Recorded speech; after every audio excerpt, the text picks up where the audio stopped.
जय हिंद साथियों, स्वागत है आप सभी का एक बार फिर से आपके अपने चैनल कॉम्पिटिटिव एग्जाम्स अड्डा में। साथियों, इस वीडियो में बात करेंगे यूपीएचईएससी असिस्टेंट प्रोफेसर एग्ज़ाम जो कि जल्द ही होने वाला है, उसमें किस तरीके के क्वेश्चंस आने की संभावना रहेगी। ऐसे कुछ क्वेश्चंस हम इस वीडियो में डिस्कस करेंगे बिल्कुल डिटेल से, और इस तरीके से ही डिटेलिंग रहेगी जैसे कि मैंने प्रीवियसली पहले प्रयास किया है। लगभग जो है 20 से 25 असिस्टेंट प्रोफेसर एग्ज़ाम में आने वाले जो क्वेश्चंस रहेंगे उस तरीके के क्वेश्चंस को आपके सामने रखा है। तो अगर आप पहली बार चैनल को विज़िट कर रहे हैं तो बिल्कुल उन वीडियोस को जाके ज़रूर देखें, और साथ ही अगर आपको चीज़ें पसंद आती हैं तो बिल्कुल सब्सक्राइब करें चैनल को और आगे शेयर भी करें। तो आइए शुरू करते हैं क्वेश्चन नंबर फर्स्ट से। देखिए, शुरू करने से पहले मैं आपको बता देना चाहता हूँ कि इसी तरीके के क्वेश्चंस आपको एज इट इज़ अपने एग्ज़ाम में देखने को मिलेंगे। तो वीडियो को बिल्कुल ध्यान से देखें। जो डिटेलिंग मैं आपको बता रहा हूँ उसमें मैं आपको ये भी बताऊँगा कि आपको कहाँ तक कवर करना है। देखिए, कुछ यूट्यूब चैनल्स पे मैं देख रहा हूँ कि सारी चीज़ें उन्होंने कवर कराने की कोशिश कर रहे हैं। सारी चीज़ों का मतलब है कि पूरी की पूरी पॉलिटी, मतलब लक्ष्मीकांत की पूरी बुक उन्होंने पढ़ा दी है, लेकिन इस तरीके से तैयारी नहीं होगी। आप देखिए, यूपीएससी का एग्ज़ाम नहीं देने जा रहे हैं, यूपीएचईएससी के प्रीवियस ईयर क्वेश्चंस के पैटर्न को देखिए और तभी उसके हिसाब से तैयारी करिए। सारा का सारा अगर आप तैयार करने की कोशिश करेंगे तो आप समझ सकते हैं कि आप बिल्कुल अपने आप को, आपका सिलेबस भी पूरा नहीं होगा और कहीं ना कहीं आप डिफ़िकल्टी का सामना ज़रूर करेंगे। अब देखिए, शुरू करते हैं फर्स्ट क्वेश्चन से। फर्स्ट क्वेश्चन है, the Indian institute of ecology और एनवायरनमेंट इज़ लोकेटेड एट। अब देखिए, किसी भी क्वेश्चन को पढ़ने से पहले किसी क्वेश्चन को पढ़ने के बाद में ये ज़रूर ध्यान दिया कीजिए कि ये क्वेश्चन एग्जामिनर ने क्यों पूछा होगा। तो आपके सिलेबस में एनवायरनमेंट इकोलॉजी का पार्ट है और इंडियन इंस्टीट्यूट की बात हो रही है, सेंट्रल इंस्टीट्यूट की, तो एटलीस्ट आपको एक सेंट्रल इंस्टीट्यूट जो है इकोलॉजी और एनवायरनमेंट का, उसकी लोकेशन पता होनी चाहिए। तो इसका जो आंसर रहेगा वो रहेगा न्यू दिल्ली। इसका आंसर रहेगा option number A, new Delhi. Indian institute of ecology and environment अब स्थित है, ये न्यू दिल्ली में अब स्थित है, तो ये आपको पता होना चाहिए। अब देखिए, ये क्वेश्चन काफ़ी इंपॉर्टेंट है, काफ़ी मज़ेदार है, इंडियन ज्योग्राफी से रिलेट करता है। इसमें है कि north of tropic of cancer कौन सा भारतीय राज्य, इन चार ऑप्शंस में से कौन सा भारतीय राज्य जो है कर्क रेखा के उत्तर में स्थित है। अब देखिए, ये क्वेश्चन आपको क्या समझाता है? ये क्वेश्चन आपको समझाता है कि आपको पता होना चाहिए कि ट्रॉपिक ऑफ कैंसर पे कौन कौन से राज्य जो हैं हमारे स्थित हैं और कौन से राज्य जो हैं ऊपर आते हैं, नीचे आते हैं। तो थोड़ा सा आपको लोकेशन पता होनी चाहिए। इंडियन ज्योग्राफी बिल्कुल दिया हुआ है आपके सिलेबस में, तो आपको पता होनी चाहिए ये चीज़। अब देखिए, इसका जो आंसर है वो मैं आपको बता देता हूँ। इसमें ऊपर पूछा है, तो ऊपर पूछने का मैं पहले तो आपको बता देता हूँ कि जो हमारी ट्रॉपिक ऑफ कैंसर है लगभग बीचों बीच से निकलती है भारत के, उस पर कौन कौन से राज्य जो हैं स्थित हैं। तो इसमें राज्य हैं, गुजरात स्थित है, राजस्थान स्थित है, इसमें राजस्थान का छोटा सा पार्ट जो है उसको काट के निकलती है। उसके बाद में देखिए, झारखंड है, छत्तीसगढ़ है, और उसके बाद में झारखंड छत्तीसगढ़ के बाद में जो है मिज़ोरम है, और इसमें आपका वेस्ट बंगाल भी आता है। वेस्ट बंगाल के बाद में इसमें आप त्रिपुरा भी आता है। तो अगर देखिए, आपको अगर डिफ़िकल्टी होती है इन चीज़ों को याद करने में, आप एक बार मैप को देखेंगे मैंने किस तरीके से याद किया हुआ है। मेरे को लोकेशन याद है, और लोकेशन में आपको जितने भी राज्य बीच में आते हैं सारे के सारे राज्य ट्रॉपिक ऑफ कैंसर जो है कहीं ना कहीं टच ज़रूर करता है। और इधर अगर नॉर्थ ईस्ट की बात करें तो नीचे की तरफ सबसे कौन सा आता है, तो इसमें आता है मिज़ोरम और त्रिपुरा। तो ये आप बिल्कुल इसको ध्यान रखेंगे। इसकी ट्रिक मैं आपको बता देता हूँ।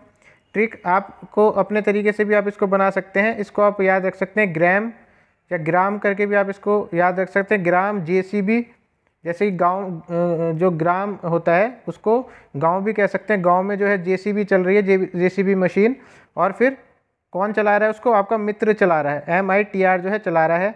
अब देखिए, इसको याद कैसे करना है। G फॉर गुजरात हो गया, RA से हो जाएगा राजस्थान, M से हो जाएगा, RA से आपका राजस्थान हो जाएगा, और M का मतलब यहाँ से M का मतलब है मध्य प्रदेश, और JCB से हो जाएगा झारखंड, C से हो जाएगा छत्तीसगढ़, जो हमने JCB बताया था मैंने आपको, तो झारखंड छत्तीसगढ़, और B से हो जाएगा वेस्ट बंगाल। उसके बाद में MITR जो है उससे हो जाएगा मिज़ोरम, और TR से हो जाएगा त्रिपुरा। तो इस तरीके से आप याद कर सकते हैं इसको। ग्राम, GRAM ग्राम, और जेसीबी और मित्र के उससे आप इसको याद कर सकते हैं। तो देखिए अपने मेमोनिक्स आपको बनाने हैं, छोटी छोटी चीज़ों से आपको याद करना है। अब अगर क्वेश्चन को देखें हम, तो क्वेश्चन में हम देखेंगे कि नॉर्थ में पूछ रहा है। अब नॉर्थ में कौन सा इसमें स्टेट हमारा आता है, तो झारखंड, मिज़ोरम और त्रिपुरा तो हमने बता दिया है कि बिल्कुल लाइन पे ही आते हैं, लेकिन मणिपुर जो है ऊपर की तरफ आता है, मिज़ोरम त्रिपुरा से ऊपर की तरफ आता है, इसलिए इसका जो आंसर रहेगा वो रहेगा मणिपुर। तो इसका आंसर जो है मणिपुर आपको करना है। अब इससे जो है थोड़ी सी और चीज़ें आपको सीखनी है। चीज़ें क्या सीखनी है कि कुछ ऐसी चीज़ें जो कि मैप के थ्रू आप याद कर सकते हैं, जैसे कि चैनल्स जो होते हैं कि 8th चैनल कहाँ से, 10th डिग्री चैनल जो है कहाँ से निकल रहा है, ये सारी चीज़ें, और थोड़ा सा जो है माउंटेन्स वगैरह कहाँ पे हैं, लोकेशंस कहाँ पे हैं रिवर्स की, ये सारी चीज़ें आप देख सकते हैं। मैंने थोड़ा सा प्रयास किया है अपनी वीडियोज़ में, वो भी आप जाके देख सकते हैं, हाइलाइटिंग टॉपिक्स के जो वीडियोज़ है। अब देखिए एक अच्छा क्वेश्चन है, इस तरीके का क्वेश्चन भी आ जाता है। इसमें है which one of the following state is ranked economically at the top but lowest on the basis of sex ratio. ये बहुत ही इंपॉर्टेंट क्वेश्चन है कि आर्थिक दृष्टि से सबसे ऊपर है राज्य वो, लेकिन लिंग अनुपात की दृष्टि से सबसे नीचे है। अब देखिए इसको कोई ही जो एस्पिरेंट है कुछ उसको थोड़ी सी भी नॉलेज होगी तो उससे ही गलत हो, उसको उससे गलत नहीं होगा कभी भी। ये किसी ने बिल्कुल ज़्यादा सोच लिया है तो तब गलत हो सकता है। तो इसका जो आंसर है हरियाणा होगा, क्योंकि अगर ये भी चीज़ आपको ना पता होगी इकोनॉमिकली टॉप वाली चीज़, तो सेक्स रेशियो जो है वो हरियाणा इसमें बिल्कुल चर्चा में रहता है। तो इसका जो आंसर होगा हरियाणा होगा, इकोनॉमिकली ये टॉप पे रहता है। और देखिए अगर हरियाणा की बात करें तो 2011 के सेंसस के अकॉर्डिंग 879 जो है इसका सेक्स रेशियो है। इसका मतलब है कि 879 जो महिलाएं हैं 1000 पुरुषों पे हैं, मतलब महिलाओं की संख्या जो है कम है, तो लिंग अनुपात इसलिए लोएस्ट है हरियाणा का। अगर हाईएस्ट की बात करें तो 2011 के अकॉर्डिंग केरला का सबसे ऊपर है, केरला में 1084 महिलाएं हैं 1000 पुरुषों पे। तो यहाँ का सेक्स रेशियो जो है हाईएस्ट है केरला का 2011 के सेंसस के अकॉर्डिंग। अब देखिए अगला क्वेश्चन देखते हैं, question number 4, name the what is the name of the layer of atmosphere closed to the earth surface. तो देखिए ये चीज़ें जो है मैंने बताया आपको ज्योग्राफी में ये चीज़ें आएंगी, और एटमॉस्फेयर के जो लेयर्स हैं वो आपको पता होनी चाहिए। तो सबसे पहले इसमें जो आएगा आंसर बता देता हूँ मैं इसको, आंसर होगा ट्रोपोस्फेयर, जिसको क्षोभ मंडल भी कहते हैं हिंदी में, और एक्सोस्फेयर को बाह्य मंडल कहते हैं, आइनोस्फेयर को आयन मंडल कहते हैं, स्ट्रेटोस्फेयर को समताप मंडल कहते हैं हिंदी में।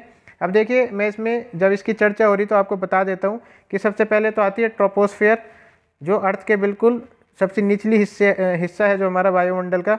उसके बाद में आता है स्ट्रेटोस्फेयर, उसके बाद में आता है मिजोस्फेयर, और उसके ऊपर आता है थर्मोस्फेयर, और सबसे ऊपर जो आता है वो एक्सोस्फेयर आता है। तो आप इसको याद कर सकते हैं, बिल्कुल मेरे बोलने के साथ साथ आप इसको नोट भी कर सकते हैं अगर आपको नहीं पता है तो। और इसमें कुछ चीज़ें जो हैं, अब एज इट इज़ ऐसा क्वेश्चन नहीं आएगा, अगर आप सोच रहे हैं कि ऐसा क्वेश्चन आ सकता है, लेकिन इससे आगे एक स्टेप पे आपको तैयार रहना है। तो देखिए क्वेश्चन इस तरीके से पूछा जा सकता है कि ओजोन लेयर जो है कौन से मंडल में होती है, कौन से जो है लेयर में होती है। तो स्ट्रेटोस्फेयर में आपको याद रखना है, स्ट्रेटोस्फेयर में ही ओजोन लेयर भी होती है, और स्ट्रेटोस्फेयर में भी जो है एयरप्लेन से जो है हमारे कमर्शियल एयरप्लेन्स, जैसे कि आप कहीं पे ट्रैवल करते हैं एयरप्लेन से, तो वो इसी में स्ट्रेटोस्फेयर में ही उड़ते हैं। तो आप इसको थोड़ा सा याद रखेंगे, इस तरीके के क्वेश्चन जो है पूछ लिए जाते हैं कि कौन सी लेयर में ये आता है। इसके बाद में अगर हम बात करें मैटर्स की, तो मैटर्स जो है मिजोस्फेयर में, इसमें मिजोस्फेयर का ऑप्शन नहीं दिया हुआ है, तो मिजोस्फेयर में जो है जो हम देखते हैं ना उल्का पिंड मैटर्स, तो वो यहाँ पे आके क्या हो जाते हैं, बिल्कुल यहाँ तक जल जाते हैं। तो इसलिए इसको आप याद रखेंगे, और वो हमें दिखते भी मिजोस्फेयर में ही है। इसके बाद में देखिए मिजोस्फेयर के बाद में एक ये जो आइनोस्फेयर दिया हुआ है, ये वाली लेयर आती है, और इसके बाद में थर्मोस्फेयर आती है, और उसके बाद में एक्सोस्फेयर आती है। अब देखिए थर्मोस्फेयर में और एक्सोस्फेयर में ही जो हमारी सैटेलाइट्स होती हैं, कम्युनिकेशन सैटेलाइट्स होती हैं, तो कम्युनिकेशन सैटेलाइट्स कहाँ पे लॉन्च की जाती हैं, कौन सी लेयर में होती है, तो ये कुछ सैटेलाइट जो हैं एक्सोस्फेयर में और कुछ जो हैं थर्मोस्फेयर में। थर्मोस्फेयर के भी बिल्कुल ऊपर के हिस्से में, क्योंकि थर्मोस्फेयर में बेसिकली जो है कुछ हिस्से में हीट जो है ज़्यादा होती है, इसलिए उस हिस्से से बचने के लिए ऊपर के हिस्से में होती है जहाँ पे जो टेम्परेचर है वो कम होता है। तो आप इसको थोड़ा सा याद रखेंगे। अब देखिए ये क्वेश्चन जो है अभी रेलिवेंट नहीं है, क्योंकि 2020-21 की बात हो रही है, तो इसलिए ये करंट अफेयर्स का क्वेश्चन है। इससे हम सीख सकते हैं कि करंट अफेयर्स में जो इंपॉर्टेंट चीज़ें हैं, जो जीडीपी से रिलेटेड चीज़ें हैं या इकोनॉमी से रिलेटेड चीज़ें हैं, वो हमें पता होनी चाहिए।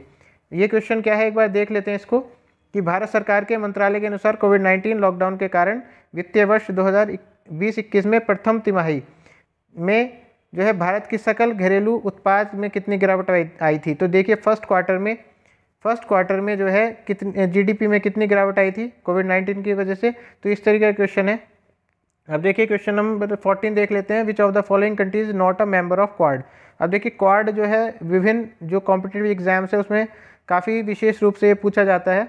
क्वाड में कौन सी कंट्री नहीं है, ये क्वेश्चन पूछा गया है। तो बेसिकली देखिए क्वाड की अगर मैं फुल फॉर्म आपसे पूछूं तो क्वाड की फुल फॉर्म क्या आपको पता है? तो क्वाड की फुल फॉर्म मैं आपको बता देता हूँ। बेसिकली क्वाड का मतलब होता है 4 से, लेकिन इसको QSD बोला जाता है। QSD है इसका जो मेन नाम है, QSD है। और QSD की फुल फॉर्म है क्वाड्रिलेटरल का मतलब 4, सिक्योरिटी, यहाँ पे S जो है सिक्योरिटी, उसका S से मतलब है सिक्योरिटी से, और D से मतलब है डायलॉग से। तो देखिए इसका जो क्वाड को QSD भी बोला जाता है। ये क्वेश्चन आपका और तैयार हो गया है। अगर आपसे पूछा जाता है QSD किसको बोला जाता है, QSD की फुल फॉर्म क्या है, तो ये क्वाड ही है और QSD की फुल फॉर्म है क्वाड्रिलेटरल सिक्योरिटी डायलॉग। अब इसमें क्वेश्चन है कि कौन सा इसका मेंबर नहीं है। तो देखिए जापान इसका बिल्कुल मेंबर है, ऑस्ट्रेलिया इसका मेंबर है, और यूनाइटेड स्टेट्स ऑफ अमेरिका जो है इसका मेंबर है, और एक हमारा जो प्यारा भारत है वो भी इसका मेंबर है। साउथ कोरिया इसका मेंबर नहीं है। अब देखिए क्वाड के लिए काफ़ी सारे देश जो हैं वो प्रयास कर रहे हैं मेंबरशिप लेने की, लेकिन अभी जो है उनकी रिक्वेस्ट पेंडिंग है। तो अभी क्वाड में सिर्फ Japan, Australia, United states of America और इंडिया 4 देश हैं। और क्वाड को मैंने बता दिया, QSD भी बोलते हैं, QSD की फुल फॉर्म आपको बता दिया, तो ये आप बिल्कुल ध्यान रखेंगे। इसके बाद में देखिए टीचर्स परफॉर्मेंस, जो ये आपका टीचिंग एप्टीट्यूड और रिसर्च एप्टीट्यूड से जो सेक्शन है वहाँ से क्वेश्चन आया है आपका। अब इसमें देखिए teachers performance is evaluated objectively, ये शब्द जो है काफ़ी काम का है। ऑब्जेक्टिवली शिक्षक के कार्यों का वस्तुनिष्ठ मूल्यांकन होता है। किस तरीके से वस्तुनिष्ठ मूल्यांकन होता है, तो ये रेटिंग स्केल से होता है। इसका जो आंसर है रेटिंग स्केल है। आप इस पे नहीं जाएंगे, किसी एस्पिरेंट ने गलत किया हुआ है। ये बेसिकली जो SST है ये टीचर्स के बिहेवियर के बारे में होता है, परफॉर्मेंस के बारे में नहीं होता है। ये परफॉर्मेंस के बारे में रेटिंग स्केल से ही होगा।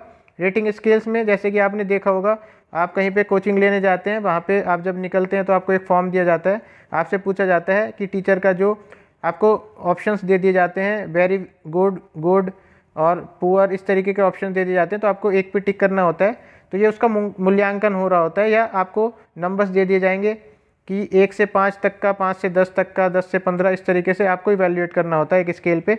तो ये रेटिंग स्केल एक इवैल्यूएशन सिस्टम है, फीडबैक का सिस्टम है टीचर्स की परफॉर्मेंस का। इसको बच्चे भी देते हैं, उनके जो टीचर्स मतलब साथ के जो पीयर हैं वो भी देते हैं, प्रिंसिपल भी देता है। ये सारे जो हैं इनको इवैल्यूएट करते हैं रेटिंग स्केल पे। तो ये आप बिल्कुल, इसका जो आंसर है रेटिंग स्केल रहेगा। अब अगला क्वेश्चन है pictorial representation of data using symbols is known as. संकेतों की मदद से आंकड़ों में चित्रमय प्रस्तुति को क्या कहते हैं। तो देखिए इसका जो आंसर रहेगा वो रहेगा पिक्चोग्राफ। इंपॉर्टेंट है ये पिक्चोग्राफ, आपने देखा होगा कई बार। क्या है देखिए, मैं पहले आपको कुछ बता देता हूँ बार ग्राफ के बारे में। बार ग्राफ जो है आपने देखा है, बार ग्राफ इस तरीके से होता है। और इसके बाद में देखिए पाई ग्राफ, पाई जैसे कि पाई गोल से ही होगा, तो इसमें सेक्टर्स बने होंगे, डिग्री के बेसिस पे आपको बताना होता है कि कितनी परसेंटेज है, कितना जो है उसका वैल्यू है किसी भी चीज़ का। तो ये पाई से या सर्किल से डिनोट करते हैं इसको। इसके बाद में देखिए ये जो लीनियर रिप्रेजेंटेशन है, लीनियर प्रेजेंटेशन है, तो ये तो आप देख सकते हैं कोई भी ग्राफ है इस तरीके सा, तो उससे लाइन से जब रिप्रेजेंट करते हैं तो उसको लीनियर, या लीनियर का मतलब एक तरीके से लाइन ही होता है, तो लाइन से जब रिप्रेजेंट करते हैं तो उसको लीनियर प्रेजेंटेशन कहा जाता है। इसी तरीके से पिक्चोरियल रिप्रेजेंटेशन पिक्चोग्राफ कहा जाता है उसको। आपने देखा होगा कि कई सारे जैसे बंदर बना दिए हैं, तो बंदर, जितने बंदर होंगे उतनी संख्या आपको लेनी है, या जितने मान लीजिए जो है कई बार जो है स्टोन्स बना दी जाती हैं, इस तरीके से जो भी पिक्चर्स बनाई जाएंगी किसी भी चीज़ की, तो वो पिक्चोग्राफ कहलाएगा। इसके बाद में देखिए क्वेश्चन नंबर 17 है, world conference on education for all was held in 1990 eight which of the following places.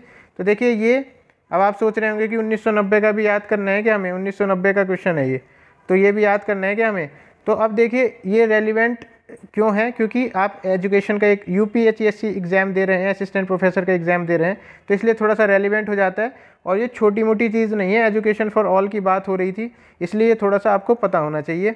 तो देखिए इसमें अब क्या है आपको करना है, अब आपको जो मैंने आपको कराए हुए हैं जो आपके एसडीजी गोल्स हैं, सस्टेनेबल डेवलपमेंट गोल्स हैं, उसमें एजुकेशन के जितनी भी चीज़ें हैं, जितने भी गोल्स हैं, उनके आपको नंबर्स याद कर लेने हैं, थोड़ा सा उनके बारे में पढ़ लेना है। ये मैंने कराया हुआ है अपने चैनल पे, आप वीडियो को देख सकते हैं। अब इसका जो आंसर है उसकी बात करें तो ये बेसिकली थाईलैंड में हुआ था, एजुकेशन फॉर ऑल हेल्थ हुआ था 1990 में, और थाईलैंड में हुआ था। और इसका जो प्लेस है वो है जोमटीन, थाईलैंड का एक प्लेस है जोमटीन, JOMTEIN, वहाँ पे ये हुआ था।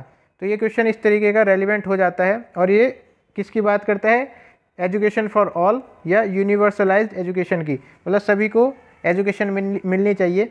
इसी तरीके के गोल्स जो हैं भी SDG गोल्स है, एजुकेशन के बारे में जो गोल्स हैं उनको आप देख सकते हैं बिल्कुल। अब देखिए क्वेश्चन नंबर 18 है, to control region wise high education in India, UGC opened 6 centers at Pune, Hyderabad, Kolkata, Bhopal, Guwahati और Bengaluru, which was when were they opened.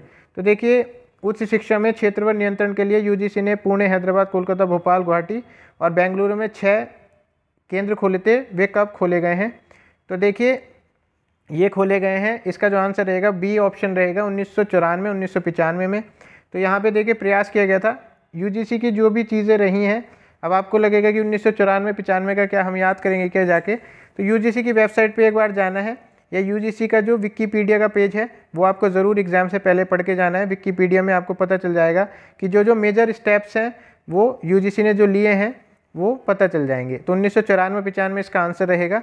यहाँ पे UGC ने क्या किया था, डिसेंट्रलाइज करने के लिए अपने कार्यों को, अपने कामों को, वर्क्स को और फंक्शंस को डिसेंट्रलाइज करने के लिए और अपना जो वर्कलोड है वो भी कम करने के लिए 1994-95 में 6 और जो है रीजनल या रीजन वाइज हायर एजुकेशन के सेंटर्स खोल दिए थे। तो इसलिए इसका आंसर 1994-95 रहेगा।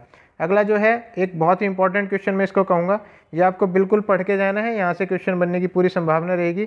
थोड़ा सा आइडिया जो है मैंने अपने जो क्वेश्चन पेपर्स कराए हैं उनमें दे दिया है, और यहाँ पे और मैं थोड़ा सा इसको क्लियर करूँगा। देखिए रैंडमाइजेशन, इसको यादृच्छीकरण कहा जाता है हिंदी में, इसमें इनमें से कौन सा नहीं है, in which of the following randomization is not done, randomization नहीं होता है इनमें से कौन सी टेक्निक में। तो देखिए सैम्पलिंग आपको पूरी पढ़ के जानी है, आपका अनुरोध रहेगा तो मैं एक बिल्कुल डिटेल्ड वीडियो इस पर बनाऊँगा। अब देखिए सैम्पलिंग आप यहाँ से भी इसको नोट कर सकते हैं, मैं इसको डिटेल में ही बता रहा हूँ। वैसे 3 तरीके की सैम्पलिंग आप कह सकते हैं, एक तो है रैंडम सैम्पलिंग, आप इसको नोट करेंगे बिल्कुल आपके काम आएगा, यहाँ से एक क्वेश्चन बनने की पूरी संभावना रहेगी। दूसरे नंबर की सैम्पलिंग जो रहती है वो होती है नॉन रैंडम सैम्पलिंग, और देखिए रैंडम सैम्पलिंग जो पहले नंबर की है इसको प्रोबेबिलिटी सैम्पलिंग भी कहा जाता है, इसको प्रोबेबिलिटी सैम्पलिंग भी कहा जाता है। इसके अलावा जो नॉन रैंडम सैम्पलिंग जो दूसरे नंबर की मैंने आपको बताई है, इसको नॉन प्रोबेबिलिटी सैम्पलिंग भी कहा जाता है, तो ये आप बिल्कुल लिख सकते हैं। और तीसरे नंबर की जो होती है वो होती है मिक्स्ड सैम्पलिंग, ये मिक्स्ड सैम्पलिंग होती है। अब देखिए इसमें रैंडमाइजेशन इज़ नॉट डन की बात हो रही है, तो इसमें हम कौन सी देखेंगे, ये बेसिकली बात हो रही है नॉन प्रोबेबिलिटी या नॉन रैंडमाइजेशन की बात हो रही है। इसमें देखिए कौन कौन सी सैम्पलिंग आती है। पहले नंबर पे देखिए इसको कहते हैं एक्सीडेंटल सैम्पलिंग, या जजमेंटल सैम्पलिंग भी इसका पार्ट है, जजमेंटल सैम्पलिंग, ये आप बिल्कुल लिख लेंगे, इसको एक बार पढ़ के चले जाएंगे तो एज इट इज़ क्वेश्चन यहाँ से आएगा। तीसरे नंबर की जो सैम्पलिंग है उसको पर्पसिव सैम्पलिंग भी कहा जाता है। और देखिए इसमें स्नोबॉल, आपने नाम सुना होगा, स्नोबॉल सैम्पलिंग भी जो है वो आपकी नॉन प्रोबेबिलिटी या नॉन रैंडम सैम्पलिंग में ही आती है। स्नोबॉल सैम्पलिंग के और भी नाम है जैसे कि नेटवर्क सैम्पलिंग या चेन रेफर्ड सैम्पलिंग भी इसको बोला जाता है, चेन रेफर्ड सैम्पलिंग भी स्नोबॉल सैम्पलिंग को बोला जाता है। इसके अलावा इसमें कोटा सैम्पलिंग भी आती है, कोटा सैम्पलिंग भी नॉन रैंडम या नॉन प्रोबेबिलिटी सैम्पलिंग का ही उदाहरण है। और इसके बाद में देखिए डायमेंशन सैम्पलिंग भी इसी में आता है, डायमेंशन सैम्पलिंग जो है इसी में आएगा। अब इसको डिटेल में तो हम नहीं चर्चा करेंगे कि क्या क्या होता है इसमें, लेकिन आप इसको नोट ज़रूर कर सकते हैं। इसके बाद मैंने जो पहली बताई थी जिसको हम रैंडम सैम्पलिंग या प्रोबेबिलिटी सैम्पलिंग बोल रहे थे, उसमें कौन कौन सी आती है ये आप देखिए। इसमें आती है एक तो सिस्टम सैम्पलिंग, पहले नंबर पे आप सिस्टम सैम्पलिंग लिखेंगे, दूसरे नंबर पे स्ट्रेटिफाइड सैम्पलिंग जो है वो भी आपकी रैंडम या प्रोबेबिलिटी सैम्पलिंग में आती है। मल्टी स्टेज सैम्पलिंग जो है वो भी किस में आएगी, ये भी रैंडम प्रोबेबिलिटी में ही आएगी या रैंडम सैम्पलिंग में ही आएगी। अब देखिए क्वेश्चन को अगर हम देखें, अगर आपने कुछ लिखा होगा तो आपको चीज़ें समझ में आ गई होंगी। तो इसमें रैंडमाइजेशन कौन सा में नहीं होता है, कौन सी सैम्पलिंग में रैंडमाइजेशन नहीं होता, तो इसका जो आंसर रहेगा वो रहेगा पर्पसिव सैम्पलिंग। ये पर्पसिव सैम्पलिंग जो है ये नॉन रैंडम या नॉन प्रोबेबिलिटी सैम्पलिंग का ही उदाहरण है, जबकि स्ट्रेटिफाइड मल्टी स्टेज जो है और सिस्टमेटिक सैम्पलिंग ये रैंडम सैम्पलिंग या प्रोबेबिलिटी सैम्पलिंग का उदाहरण है। तो आपको अगर चीज़ें समझ में नहीं आई हो, थोड़ा सा आराम से वीडियो को आप देखेंगे पॉज करके, आपको चीज़ें समझ में आ जाएंगी। तो इसका जो आंसर रहेगा वो कौन सा रहेगा, वो रहेगा पर्पसिव सैम्पलिंग। इसके बाद में देखिए अगला क्वेश्चन है, रिपीटेड क्वेश्चन ये आते रहते हैं। आपको अगर कुछ हार्ड क्वेश्चंस मिलेंगे तो कुछ इजी क्वेश्चंस भी अपने एग्जाम में मिलेंगे। इसी तरीके से कोई भी कॉम्पिटिटिव एग्जाम जो होता है उसका पैटर्न सेट किया जाता है। कुछ क्वेश्चंस आपको हार्ड दिए जाते हैं, कुछ जो है एवरेज क्वेश्चंस दिए जाते हैं, कुछ आपको इजी क्वेश्चंस दिए जाते हैं। सारे के सारे क्वेश्चन जो है हार्ड नहीं होते और सारे क्वेश्चन इजी भी नहीं होते हैं। इसके बाद में देखिए smallest unit of digital system है। ये जो ऑप्शंस दिए गए हैं इसमें स्मॉलेस्ट यूनिट जो है वो बिट है, और बिट के बाद में 8 बिट से मिलके जो है बाइट बनता है। बाइट के बाद में जो है 1024 बाइट से मिलके जो बनता है वो 1 किलोबाइट बनता है। इसी तरीके से 1024 किलोबाइट से मिलके एक जीबी बनता है, गीगाबाइट बनता है, और 1024 गीगाबाइट से मिलके एक टेराबाइट बनता है। इसी तरीके से ये कहानी आगे चलती रहती है। तो आप इसको देख सकते हैं, इसका जो आंसर रहेगा वो बिट रहेगा। इसके बाद में देखिए what does IP mean in internet terminology. Internet की टर्मिनोलॉजी में आईपी का क्या अर्थ होता है इंटरनेट की शब्दावली में, तो इसका आंसर रहेगा इंटरनेट प्रोटोकॉल। ऐसे प्रोटोकॉल या ऐसे कोडिंग जो कि इंटरनेट को यूज़ करने में आपकी हेल्प करते हैं, इसके बिना आप इंटरनेट को नहीं चला सकते। अगला प्रश्न है in refers to digital storage Blu ray disc is. अब देखिए ब्लू रे डिस्क जो है वो कौन सी डिजिटल स्टोरेज है। ब्लू रे डिस्क के बारे में अगर मैं आपको बताऊं तो ब्लू रे डिस्क जो है बेसिकली इसमें इंटरनल स्टोरेज और एक्सटर्नल स्टोरेज डिवाइस दोनों इसमें आंसर आएगा। A and B both are correct. अब देखिए मोस्ट ऑफ द जो आप देख रहे होंगे आपने इसको एक्सटर्नल स्टोरेज डिवाइस ही सुना होगा, लेकिन जितना मैंने सर्च किया है इसको, ये इंटरनल स्टोरेज डिवाइस में भी काम आता है। ब्लू रे डिस्क के बारे में मैं आपको बता दूं, जिस तरीके से डीवीडी वगैरह पहले चलती थी उसी तरीके से ब्लू रे डिस्क जो है वो भी एक स्टोरेज डिवाइस है। ये जो मार्क किया हुआ है ये इस पर आप नहीं जाएंगे, इसका जो आंसर रहेगा डी ऑप्शन रहेगा। ब्लू रे डिस्क जो है बेसिकली एक हाई डेफिनेशन जो वीडियोज़ हैं उसको देखने के लिए काम आती है, और 720 पिक्सल या 1000 जो है 80 पिक्सल आपको देखना है, इससे ऊपर पिक्सल्स पे कोई मूवी देखनी है या आपको गेम्स चलाने हैं, वीडियो गेम्स चलाने हैं, तो वो उसमें काम आएगी एज ए स्टोरेज डिवाइस के लिए। और देखिए इसकी जो स्टोरेज कैपेसिटी है ये लगभग जो रहती है 25 GB के करीब रहेगी। इसको आप एक्सपेंड भी कर सकते हैं। ये 25 GB के आपके करीब रहती है, लेकिन इसको आप एक्सपेंड भी कर सकते हैं 50 GB या 66 GB अप टू जो है 100 GB। इससे ऊपर भी अभी आ गई है मार्केट में, तो 100 GB से ऊपर भी ये आप ले सकते हैं। इसका जो आंसर रहेगा वो बोथ रहेगा, बोथ करेक्ट रहेंगी, ये दोनों डिवाइसेस हैं। और ब्लू रे डिस्क क्या है, एक डिजिटल ऑप्टिकल डिस्क है। तो क्वेश्चन इस तरीके से आ जाता है कि ब्लू रे डिस्क क्या है, ऑप्टिकल है, मैग्नेटिक है, तो ये ऑप्टिकल है। ये बेसिकली लेज़र की टेक्नोलॉजी पे चलती है, लाइट की टेक्नोलॉजी पे चलती है, इसको आप ध्यान रखेंगे। अगला क्वेश्चन है विच of the following is not a output device. अब देखिए अगर आपको नहीं पता है इसका आंसर नहीं पता तो आप इसी तरीके से करेंगे, जैसे कि इस जो एस्पिरेंट है जिन्होंने टिक लगाया हुआ है प्लॉटर पे, तो आप इसी तरीके से करेंगे, लेकिन ये एक गलत आंसर है। इसका जो आंसर रहेगा वो रहेगा स्कैनर। देखिए प्रिंटर जो है बिल्कुल एक आउटपुट डिवाइस है, प्रिंट करके आपको देती है। इसी तरीके से visual display unit visual display unit जो है वो भी डिस्प्ले करने का काम करती है, तो ये भी एक आउटपुट डिवाइस है। और प्लॉटर जो है ये भी एक आउटपुट डिवाइस है। प्लॉटर बेसिकली एक प्रिंटर ही होता है जो कि आपको डिफरेंट कलर्स के क्या देता है, आपको एक पिक्चर्स प्रोवाइड कराता है। तो प्लॉटर भी एक आउटपुट डिवाइस है, एक प्रिंटर की तरह ही काम करता है। स्कैनर जो है, स्कैनर एक इनपुट डिवाइस है। तो इसका जो आंसर रहेगा, इसमें पूछा गया था कि कौन सी एक आउटपुट डिवाइस नहीं है, तो इसका जो आंसर रहेगा स्कैनर रहेगा। और स्कैनर एक इनपुट डिवाइस की तरह काम करता है। आप जो है किसी भी चीज़ को स्कैन करते हैं तो स्कैनर उसको स्कैन करके कंप्यूटर को इनपुट प्रोवाइड करता है, और उसके बाद में कंप्यूटर जो है उस पर प्रोसेस करता है। तो दोस्तों देखिए इसी तरीके से आपके क्वेश्चंस बनेंगे, एज इट इज़ क्वेश्चंस आपको एग्ज़ाम में देखने को मिलेंगे। और आप बिल्कुल इसी तरीके से तैयारी रखें। जो मैंने वीडियोज़ बनाई हैं कंप्यूटर के ऊपर या टीचिंग एप्टीट्यूड के ऊपर, या जो मैंने क्वेश्चन पेपर्स कराए हैं, आप उनको बार बार देखिए और ज़्यादा देखिए। इधर उधर आप भागेंगे, सारा कुछ पूरा लक्ष्मीकांत कवर करने की कोशिश करेंगे या इस तरीके से चीज़ें नहीं होती हैं। आप अपने बिल्कुल सिलेबस के बेसिस पे चलें और जैसा रिस्पांस रहेगा वैसे ही मेरी वीडियोस आपके पास में धीरे धीरे आ रही हैं। एग्ज़ाम से पहले चीज़ें आपको मिल जाएंगी। करंट अफेयर्स भी मैंने कराया हुआ है, आप उन पर बिल्कुल विश्वास करके चल सकते हैं। इसी तरीके के क्वेश्चंस आपके एग्जाम में आएंगे। आशा करता हूँ दोस्तों आपकी तैयारी अच्छी चल रही होगी। इसी के साथ में ऑल द बेस्ट। आप इस बार सिलेक्शन ज़रूर लें, ये मेरी शुभकामना है। Thank you.